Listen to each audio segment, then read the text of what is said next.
Welcome to Shattered Skies Stories. Please hit the like button and the subscribe button so you don't miss any sci-fi stories. Also put in the comments where you are listening in from. Now, sit back and relax. Elian Thorne pressed his nose to the chromium sampling port and inhaled deeply.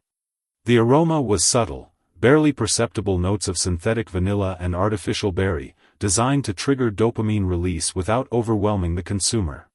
He made notes on his digital pad. Batch 7 Alpha shows 12% improvement in palatability scores. Recommend advancing to Phase 2 trials. The laboratory hummed around him, a sterile cathedral of efficiency. Rows of gleaming workstations stretched across the floor, each occupied by a white-coated flavorist hunched over their molecular gastronomy equipment. The air itself was filtered and refiltered until it contained nothing but approved particles, oxygen, nitrogen, and trace amounts of Manicorp's patented mood stabilizers. Productive morning, Thorne. Dr. Vera Castellan appeared beside his workstation, her supervisor's badge glinting silver against her pristine lab coat. Her smile was as carefully engineered as the products they created. Yes, ma'am. The new vanilla derivative is testing well. Citizens report a 23% increase in satisfaction scores without any corresponding uptick in appetite stimulation. Excellent. The board will be pleased. She paused, studying his face with clinical precision. You look tired. Have you been consuming your evening portion of Manarest? Elian nodded automatically, though the truth was more complicated. Lately, he'd been spacing out his consumption, allowing longer gaps between doses. It wasn't rebellion, he told himself, just curiosity about what his natural state felt like. Of course, Dr. Castellan. Just working late on the new citrus profile. Good. Remember, Elian, we are what we consume. Consistency in nutrition leads to consistency in performance. Her voice carried the rhythmic cadence of corporate doctrine. And consistency is the foundation of peace. As she moved on to the next workstation, Elian returned to his samples. But something felt different today. A restlessness that even his morning manifocus couldn't quite suppress. Through the laboratory's vast windows, he could see the gleaming spires of New Eden stretching toward the cloudless sky. Every surface was smooth, clean, optimized. Beautiful in its mathematical precision, yet somehow, empty. The thought startled him. Empty was not a sanctioned descriptor for their perfect society. His workstation chimed softly, an incoming priority message. Elian swiped his access card and watched as holographic text materialized in the air before him. Priority assignment, develop flavor enhancement for Manavigor Youth Formula. Target demographic, ages 12 to 18. Goal, reduce consumption resistance in subjects showing flavor aversion. Deadline, 72 hours, Special note, recent surveys indicate 7.3% increase in food curiosity among adolescent population. This assignment is classified Priority Alpha. Report directly to board member Harrison, Elian stared at the message, an unfamiliar sensation churning in his stomach. Food curiosity. He'd heard whispers of it. Young people asking questions about the before times, wondering about the forbidden knowledge their grandparents might have possessed. The hegemony's response was always the same: more precise nutrition, more effective mood regulation, more complete satisfaction through Manicorp's scientifically perfect products. But what if satisfaction wasn't enough anymore? The transit pod carried Elian through New Eden's underground network, its magnetic rails producing only the softest whisper of sound.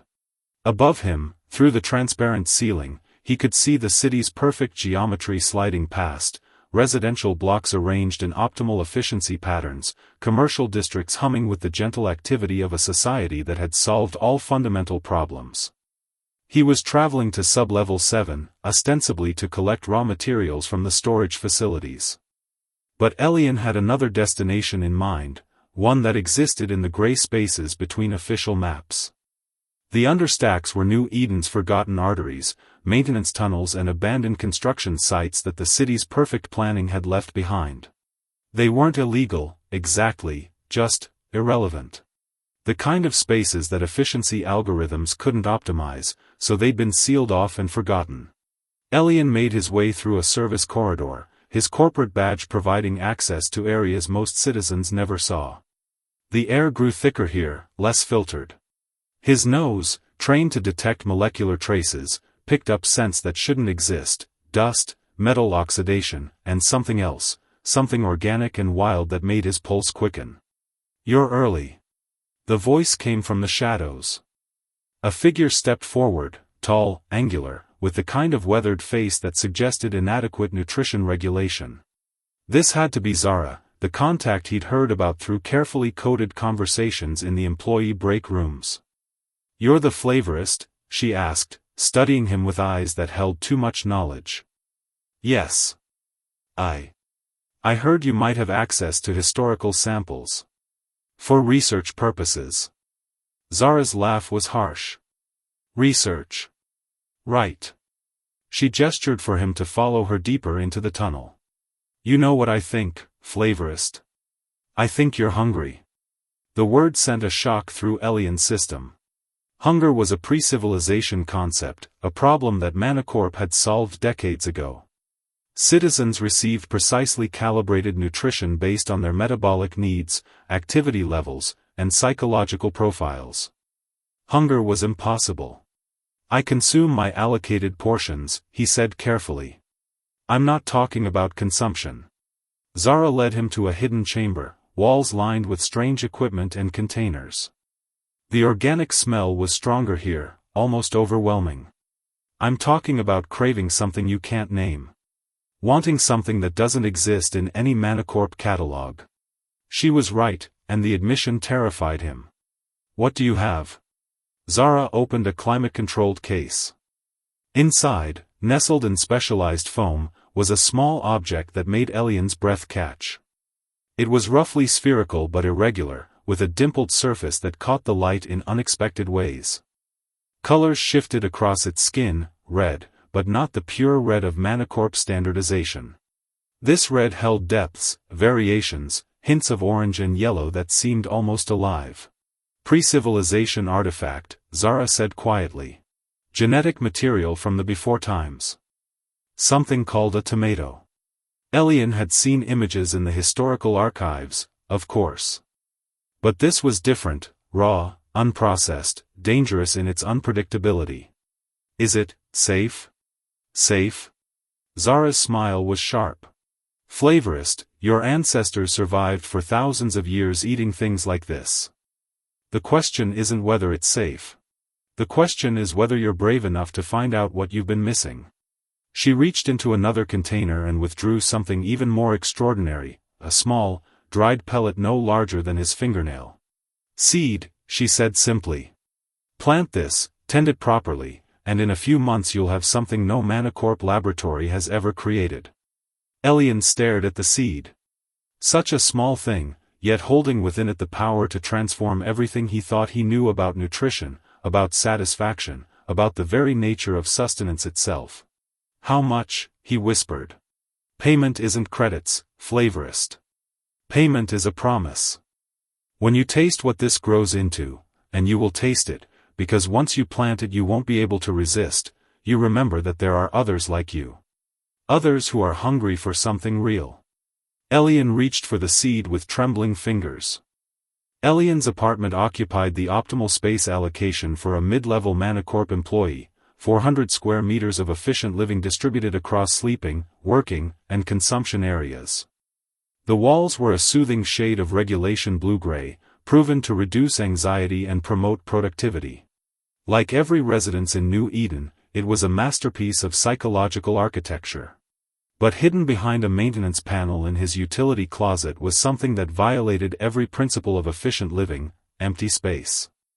The previous tenant had apparently requested modifications for some forgotten hobby, leaving behind a small chamber designed for, what? Elian had discovered it during his first week in the apartment, dismissed it as poor planning, and forgotten about it. Until now. Under cover of his weekly equipment cleaning routine, he had gradually smuggled in components, a small hydroponic system, nutrient solutions, growing medium, lights. All legitimate materials that a flavorist might need for research purposes. The beautiful thing about working for Manacorp was that almost any request could be justified in the name of product development. Now, kneeling in the cramped chamber with the tomato seed resting in his palm, Elian felt like he was crossing a threshold from which there would be no return. The hydroponic setup was simple, barely more than a container of nutrient solution with an aerator and grow lights. He'd programmed the system to mimic optimal growing conditions according to the historical agricultural data he'd accessed under the guise of developing heritage flavor profiles for a theoretical Manacorp product line. Placing the seed in the growing medium felt simultaneously momentous and anticlimactic. Such a small act, yet one that could theoretically result in criminal charges for possession of unregulated biological material. "Grow," he whispered to the seed. "Show me what I've been missing." 3 weeks later, Elian's entire world had shifted. The plant, his plant, had emerged from the growing medium like a revelation.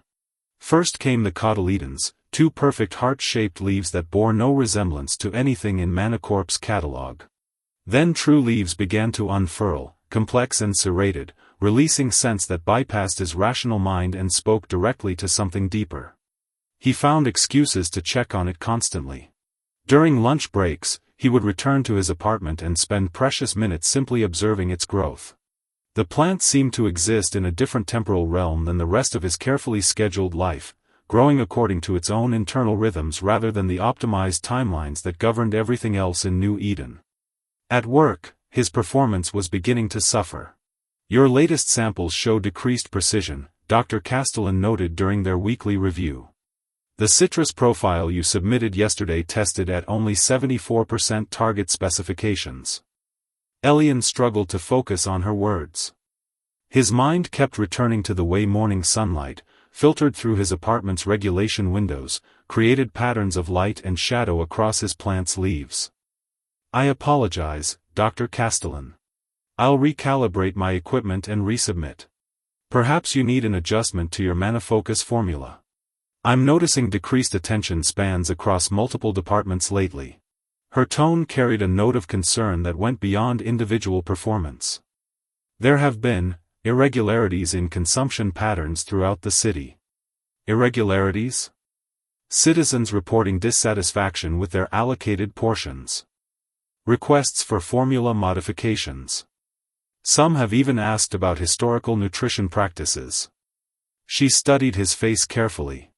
"You haven't noticed anything unusual in your own consumption experiences, have you?" Elian forced his expression to remain neutral. The truth was that he had been reducing his mana intake even further, fascinated by how his senses sharpened as the chemical regulators cleared from his system. Colors seemed more vivid, scents more complex. Even the regulated air in his laboratory had begun to seem flat and lifeless. "Nothing unusual, Dr. Castellan. Perhaps the irregularities are just statistical variations." Perhaps. But her eyes suggested she didn't believe it. "I want you to focus on the youth formula project. The board is concerned about compliance rates among the 12 to 18 demographic. We need something that will eliminate their curiosity." That evening, Elian stood before his secret garden and marveled at what he had created. The tomato plant now stood nearly 2 feet tall, its stem thick and sturdy. Small yellow flowers had begun to appear among the leaves, flowers that would, according to the historical data, eventually become fruit. Real food. Grown from nothing but seed, water, nutrients, and light. No artificial flavoring, no mood regulators, no precisely calculated molecular structures designed to optimize human behavior. Just a plant doing what plants had done for millions of years before Manacorp had solved the problem of nutrition. As he watched, one of the flowers began to close as the artificial daylight in his growing chamber dimmed to simulate evening. The plant was responding to circadian rhythms, following patterns written into its genetic code long before humans had learned to harness nature for their purposes. For the first time in his adult life, Elian felt truly hungry. 6 weeks after planting the seed, Elian stared at something that shouldn't exist, a tomato. It hung from the plant like a small miracle, its surface a patchwork of colors that shifted from green to yellow to the deepest red he had ever seen.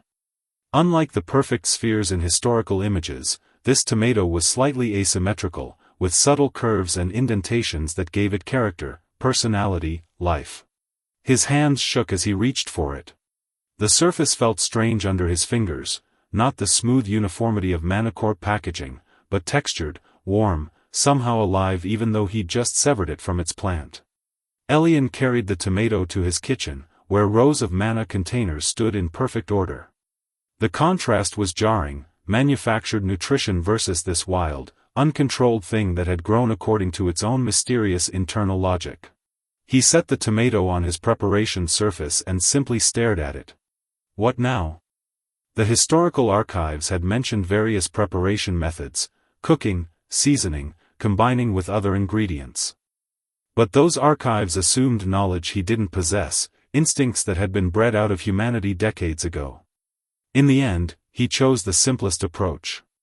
Using a sterile blade from his laboratory kit, he cut the tomato in half. The scent that escaped made him dizzy. It was nothing like the carefully calibrated aromas he created at Manicorp. This was wild, complex, alive with layers of meaning his brain struggled to process. Sweet but not cloying, sharp but not bitter, with undertones that reminded him of rain and earth and growing things.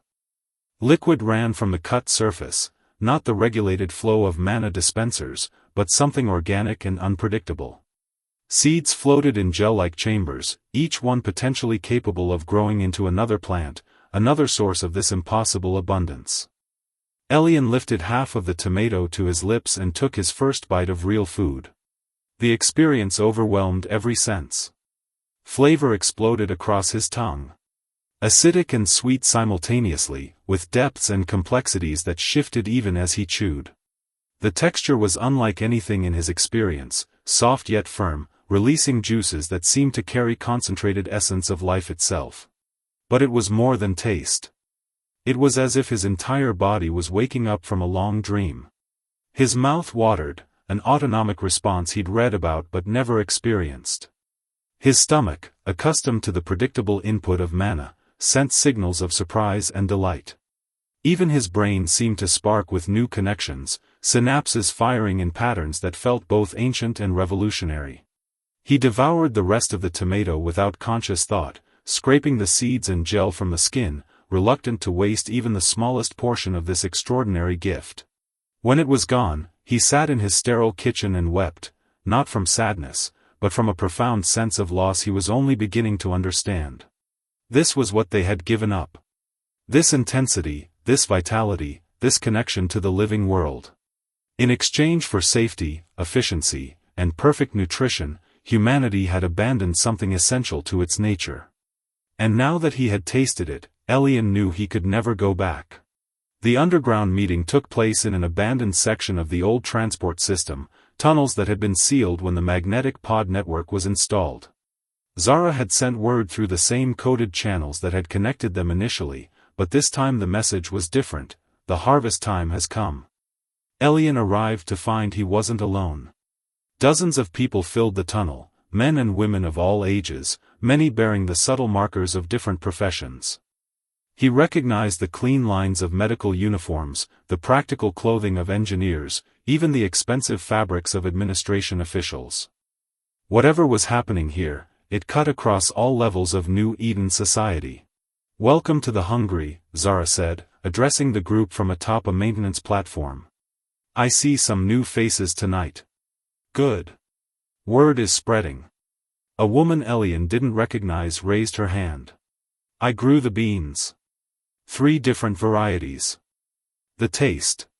She paused, struggling for words. "I never knew food could be so complicated. So alive. I managed to cultivate peppers," another voice called out. "The heat, it's not just sensation. It's communication. The plant telling us something about strength, about power." More voices joined in, each person describing their secret experiments with forbidden botany. Tomatoes, herbs, leafy greens, even small fruit trees carefully tended in hidden spaces throughout the city. A vast underground network of illegal agriculture, growing in closets and basements and forgotten corners of New Eden's perfect architecture. How many? Elian found himself asking. Zara's smile was fierce. More every day. The seeds we distribute don't just grow plants. They grow questions. People taste real food and start wondering what else they've been denied. An older man stepped forward, someone Elian recognized from the Manacorp executive floors. I've been tracking consumption patterns, he said quietly. Mana intake is down 12% citywide over the past 2 months. People are eating less, but reporting higher satisfaction levels. The board is starting to panic. Good, Zara said. Let them panic. For too long, they've convinced us that perfection means giving up everything that makes us human. But we're remembering. What's the plan? Someone called out. Zara gestured to a series of containers stacked against the tunnel wall. Next week is Harmony Day, the annual celebration of Manacorp's founding. The entire city will gather in Central Plaza for the ceremonial consumption of the new seasonal flavor releases. Elian nodded. He'd been working on those very flavors, subtle variations designed to reinforce social bonding and civic pride. This year, Zara continued, we're going to give them something different. Something real. She opened one of the containers, revealing an abundance that made Elian's heart race. Tomatoes, but not just tomatoes, fruits and vegetables in varieties he'd never seen, colors and shapes that existed nowhere in the official archives. The scents rising from the container created a symphony of complexity that made his mouth water instantly. We've been preparing for months, Zara explained. Growing, harvesting, preserving. Enough real food to give every person in that plaza at least one taste of what they've been denied. They'll arrest us, someone protested. Possession of unregulated biological material is a felony. Only if they catch us before we succeed. Zara's eyes blazed with conviction. But imagine, 100,000 people tasting real food simultaneously. Do you think they'll be able to arrest everyone? Do you think people will want to go back to their mana portions after they know what food can really be? Elian thought about his own transformation, the way that single tomato had changed his entire understanding of existence. Multiply that by the entire population of New Eden. Count me in, he said. The week before Harmony Day passed in a blur of covert activity. Elian continued his normal work routine, submitting flavor profiles and attending meetings, but every spare moment was devoted to the rebellion. His apartment had become a processing center. Working with equipment smuggled from his laboratory, he helped prepare the illegally grown produce for mass distribution. Tomatoes were dried and powdered to concentrate their flavors. Herbs were processed into essences that could be easily concealed. Fruits were reduced to portable concentrates that could be smuggled past security checkpoints. The work was exhausting but exhilarating. For the first time in his life, Elian felt like he was participating in something meaningful, something that connected him to the deep rhythms of life that Manacorp had tried so hard to eliminate. But the activity was taking its toll in unexpected ways. His body, accustomed to the predictable nutritional profiles of mana, was struggling to adapt to the irregular but intense nourishment of real food. He'd lost weight, but gained energy. His sleep patterns were erratic, but his dreams were more vivid than ever. Even his skin looked different, less smooth, perhaps, but somehow more alive. Dr. Castellan noticed the changes during their final pre-Harmony Day review. You look different, Elian. Have you been modifying your consumption schedule? Just working hard on the seasonal profiles, he lied. I want everything to be perfect for Harmony Day. She studied his face with clinical interest. Your color is better. More varied. The standard mana formulations tend to produce very consistent skin tones, but you're showing more complexity. She paused. It's not unpleasant. Just unusual. Elian forced himself to remain calm. Perhaps it's just the lighting in here. Perhaps. But her expression suggested she wasn't convinced. I've been meaning to discuss something with you. There have been reports of unusual activity in your residential sector. Citizens coming and going at non-standard hours. Equipment deliveries that don't match any approved requisitions. His pulse quickened. I haven't noticed anything unusual. Of course not. Why would you? She smiled, but it didn't reach her eyes. Still, the board has asked us to be vigilant. There are concerns about irregularities in citizen behavior. Nothing serious, of course. Just patterns that don't fit our optimization models. That evening, Elian met with Zara and the other organizers in a new location. A maintenance chamber deep beneath Central Plaza itself. The irony wasn't lost on him. They were planning their rebellion from directly beneath the site where Manacorp would celebrate its dominance over human nutrition. Final count is 847 participants, Zara reported. We have distribution points established throughout the plaza, timed to activate simultaneously at the moment of the ceremonial consumption. She displayed a schematic of Central Plaza, with red dots marking the positions of their volunteers. It was an impressive network, covering virtually every section of the massive gathering space. Remember, she continued, the goal isn't just to distribute real food. It's to create a moment of revelation. When people taste something authentic for the first time, they'll understand what they've lost. And once they understand that, they won't be able to accept Manacorp's substitute anymore. An engineer named Marcus raised his hand. What about security? The plaza will be crawling with corporate guards. That's actually working in our favor, Zara replied. They'll be focused on external threats, not internal distribution of what looks like regulation consumables. Our packaging mimics standard mana presentation exactly, they won't know the difference until it's too late. Elian thought about the containers he'd helped prepare, each one designed to look like official Manacorp seasonal samples. The rebellion would hide in plain sight, using the corporation's own systems against them. One more thing, Zara said as the meeting broke up. After tomorrow, there's no going back. Some of us will probably be arrested. Some might be exiled to the outer territories. But we'll have planted a seed, literally and figuratively, that Manacorp will never be able to eliminate. As Elian walked through the quiet streets toward his apartment, he reflected on how much his life had changed since that first encounter with Zara. 6 months ago, he had been a model citizen, consuming his allocated portions and contributing to society through his work developing better ways to keep people satisfied with artificial nutrition. Now he was a revolutionary, preparing to commit an act of culinary terrorism that could bring down the entire system. And he had never felt more alive. Central Plaza sparkled under the morning sun, its polished surfaces reflecting the orderly movement of 100,000 citizens gathering for the annual Harmony Day celebration. Elian took his position in the designated section for Manacorp employees, his heart hammering against his ribs as he surveyed the massive crowd. Everyone looked the same, clean, healthy, perfectly nourished according to their individual metabolic requirements. The subtle variations in skin tone, hair texture, and body composition that had once distinguished human populations had been largely eliminated through precise nutritional management. They were a society of optimal beings, each person a testament to the efficiency of corporate-managed sustenance. But scattered throughout the crowd, Elian could identify the members of their network. They stood just a little straighter, moved with slightly more energy, carried themselves with the confidence of people who had discovered a secret. The changes were subtle. A casual observer would notice nothing, but to Elian's trained eye, they stood out like beacons. The ceremony began with the traditional recitation of Manacorp's founding principles, delivered by Chief Executive Harrison from a raised platform at the plaza's center. His voice, amplified by the plaza's acoustic system, carried easily across the assembled multitude.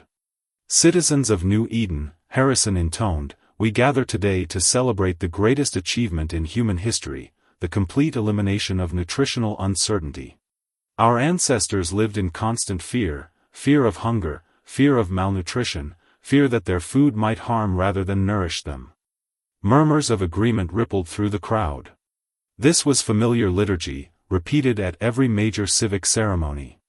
But we have transcended those primitive anxieties.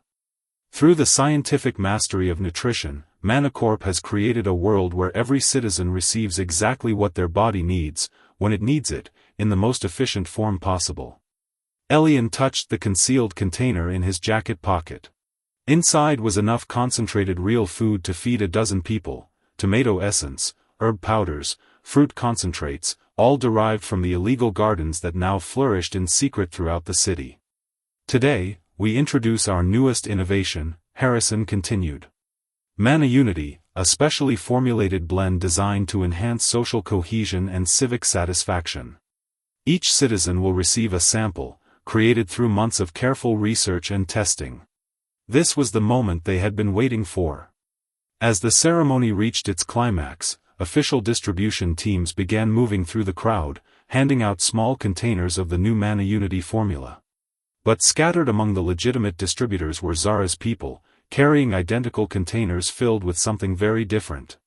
Elian watched as one of their volunteers, a woman he recognized from the underground meetings, approached a family near his position. She handed them containers that looked exactly like the official samples, smiled warmly, and moved on. The family accepted the gifts without suspicion, chatting excitedly about the novelty of trying a new flavor. Throughout the plaza, the same scene was playing out hundreds of times. Real food, disguised as corporate nutrition, flowing into the hands of unsuspecting citizens. Now, Harrison announced, let us share this moment of unity. Citizens of New Eden, consume. The sound of 100,000 containers opening simultaneously created a rustling whisper that echoed off the plaza's walls. Elian opened his own container, filled with the authentic tomato concentrate he had helped prepare, and raised it to his lips along with everyone else. Then came the tasting. For most of the crowd, the experience was familiar, another mana flavor, pleasant and optimized for psychological satisfaction.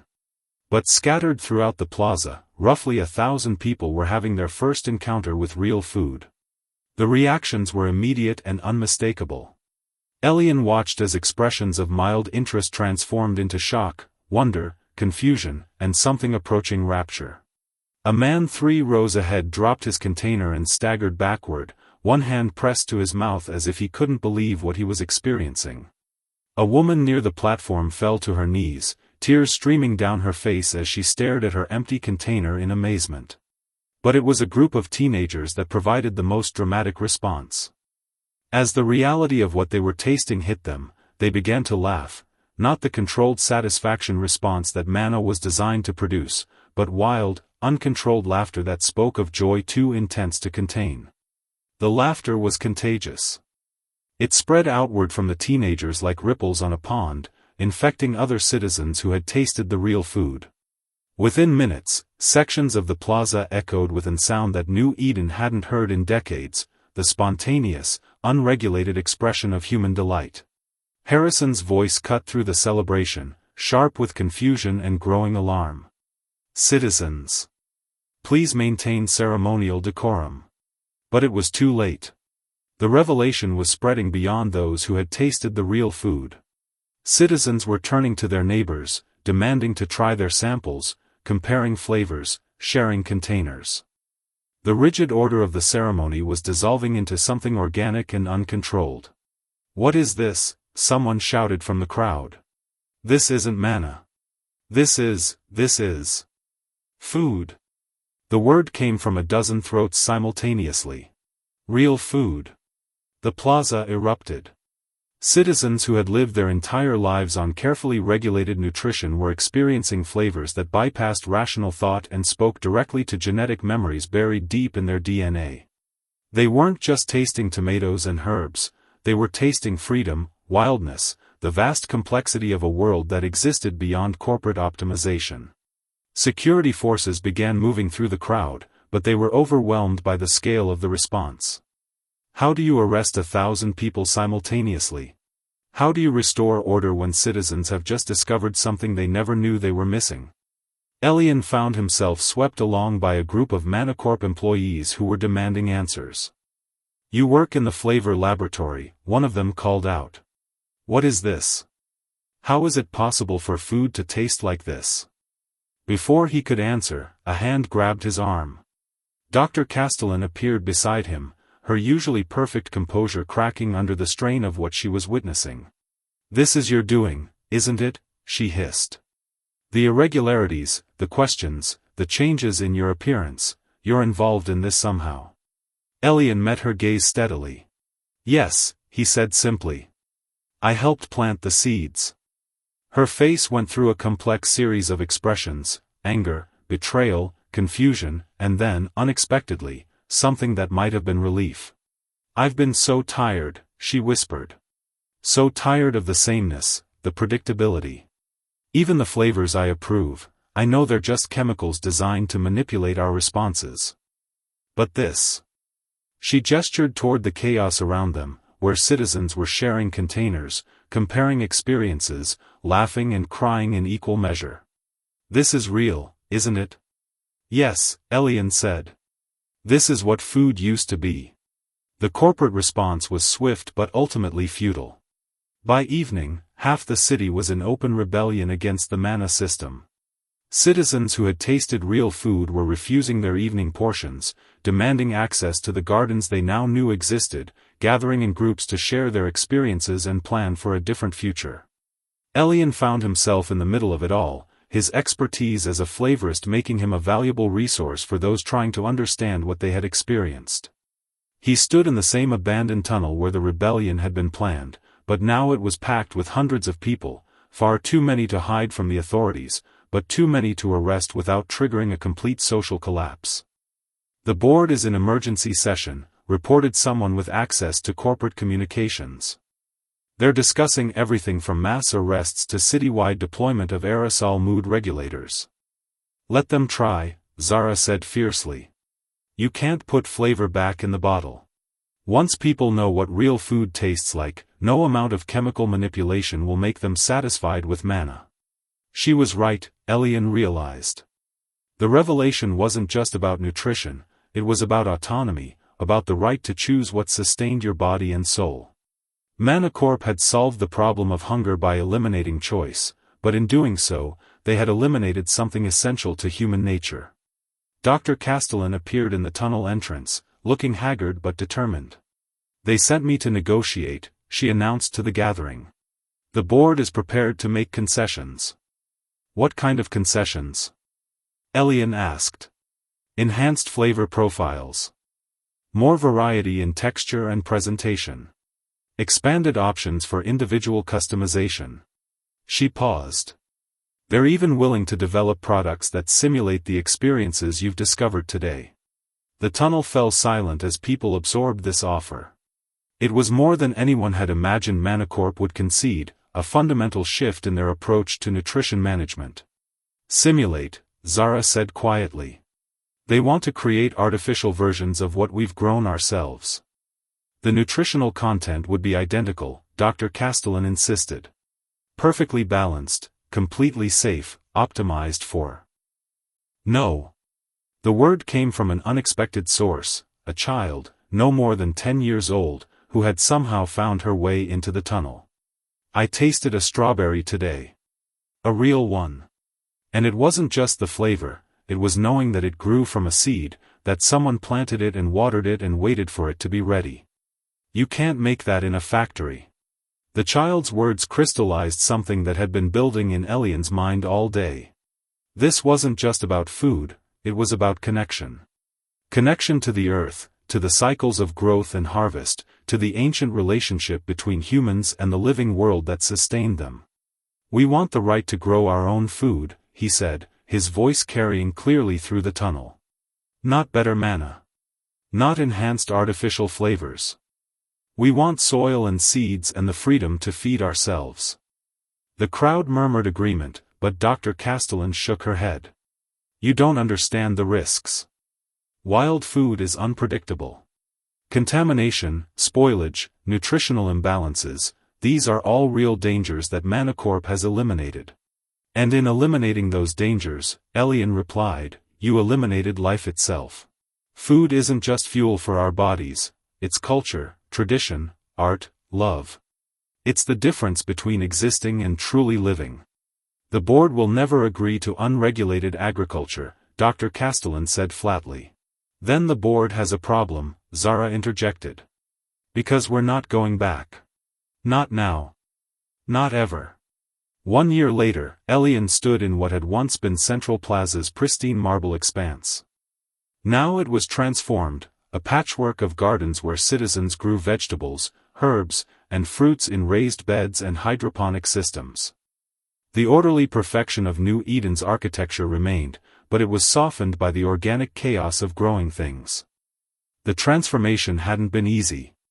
The weeks following Harmony Day had brought chaos as the city's carefully balanced system struggled to adapt to citizens who were no longer satisfied with regulated nutrition. Food riots, black market trading, and heated debates in every public forum had marked the transition period. Manacorp had tried everything: enhanced formulations, emergency regulations, even brief attempts at enforcement, but nothing could stem the tide of change once people understood what they had been missing. The corporation that had once controlled every aspect of human nutrition found itself reduced to manufacturing basic supplements while its citizens learned to feed themselves. Elian knelt beside a row of tomato plants, descendants of that first seed Zara had given him, and marveled at how far they had come. These plants were different from their ancestor, adapted through careful selection to New Eden's environment while retaining all the wild complexity that made them truly nourishing. "The yield reports are in," Dr. Castellan said, approaching with a tablet in hand.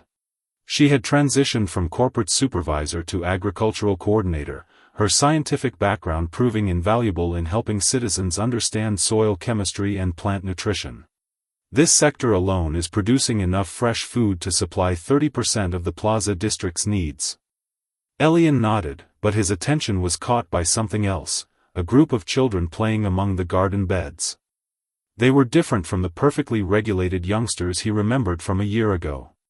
These children showed the natural variations that proper nutrition allowed, some tall, some compact, some round-faced, some angular. Their skin tones ranged across the full spectrum of human diversity, no longer homogenized by corporate feeding schedules. But most importantly, they were laughing. Not the measured satisfaction response that Mana had produced, but the wild, uncontrolled joy of children who were discovering the world through their senses. "Look what I found," one of them called out, holding up a misshapen carrot that would have been rejected by any Manacorp quality control system. Its orange surface was scratched and dirt-stained, its form irregular and imperfect. "It's beautiful," another child replied, and Elian realized she was absolutely right. Beauty wasn't about perfection, it was about life, growth, the endless creativity of the natural world expressing itself through countless variations.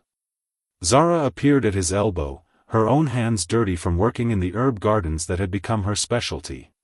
"Any regrets?" she asked quietly. Elian considered the question seriously. The past year had been difficult in ways he couldn't have imagined. Learning to grow food was hard work, requiring knowledge and skills that had been nearly lost. The early harvests had been small and sometimes disappointing. Many citizens had struggled with the transition from predictable nutrition to the uncertainties of seasonal eating. But watching those children play among the vegetables, seeing the pride on Dr. Castellan's face as she discussed crop rotation strategies, feeling the satisfaction of eating food he had grown with his own hands, these experiences contained a richness that no Manacorp formula had ever achieved. "No regrets," he said finally. "But I keep wondering, what else have we forgotten? What other parts of human nature did we give up in the name of efficiency?" Zara smiled, gesturing toward the bustling activity around them. Citizens of all ages were working in the gardens, sharing knowledge, trading seeds, experimenting with new combinations of plants and growing techniques. The rigid hierarchies of corporate society had given way to something more organic. Communities based on shared interests and mutual support rather than optimized efficiency. "I think we're about to find out," she said. Food was just the beginning. Once people remember they have the power to feed themselves, they start wondering what other powers they might have surrendered.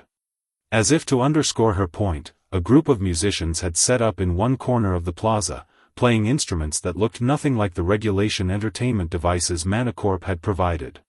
These were handmade things, carved wood, stretched hide, twisted metal, producing sounds that were rough, imperfect, and absolutely alive. The music drew a crowd, citizens abandoning their gardening work to listen and eventually to dance. Their movements were spontaneous, uncoordinated, joyful in a way that the prescribed exercise routines of the old system had never achieved. Elian found himself thinking about that first tomato, the seed that had started everything. Such a small thing, containing within it the power to transform not just his understanding of food, but his entire concept of what it meant to be human. Now, as he watched New Eden's citizens rediscover the arts of growing, cooking, sharing, and celebrating their food, he understood that the rebellion had never really been about nutrition at all. It had been about reclaiming the right to live messy, imperfect, gloriously complex human lives. A year ago, he had been a flavorist, creating artificial experiences designed to keep people satisfied with substitutes. Now he was a gardener, a teacher, a keeper of seeds and stories, helping people rediscover experiences that were authentic, uncertain, and utterly irreplaceable. The sun was setting over New Eden, painting the sky in colors that no corporate designer had ever managed to regulate. As the natural light faded, citizens began lighting torches and lanterns throughout the gardens, creating pools of warm illumination that turned the plaza into something magical. Children chased fireflies between the tomato plants. Teenagers shared freshly picked berries, their faces bright with discovery. Adults gathered around cooking fires, preparing evening meals from ingredients they had grown themselves, filling the air with aromas that spoke of home, community, and the eternal human drive to nurture and be nourished. Elian picked a ripe tomato from the plant at his feet and took a bite, savoring the explosion of flavor that still amazed him every time. It tasted like rebellion, like freedom, like the wild complexity of a world that couldn't be optimized or controlled. It tasted like life itself. As he stood in the garden they had created together, surrounded by the sounds and sense of a community learning to feed itself, Elian smiled and began planning tomorrow's harvest. There was still so much work to do, so many seeds to plant, so many people to teach the forgotten arts of growing their own sustenance. The Manna Rebellion was over, but the real revolution, the revolution of remembering what it meant to be fully, messily, joyfully human, was just beginning. And in gardens throughout New Eden, in hidden growing spaces and community plots, in the laughter of children discovering the taste of fresh strawberries and the satisfied sighs of adults sharing meals they had prepared with their own hands, that revolution continued to grow, one seed at a time.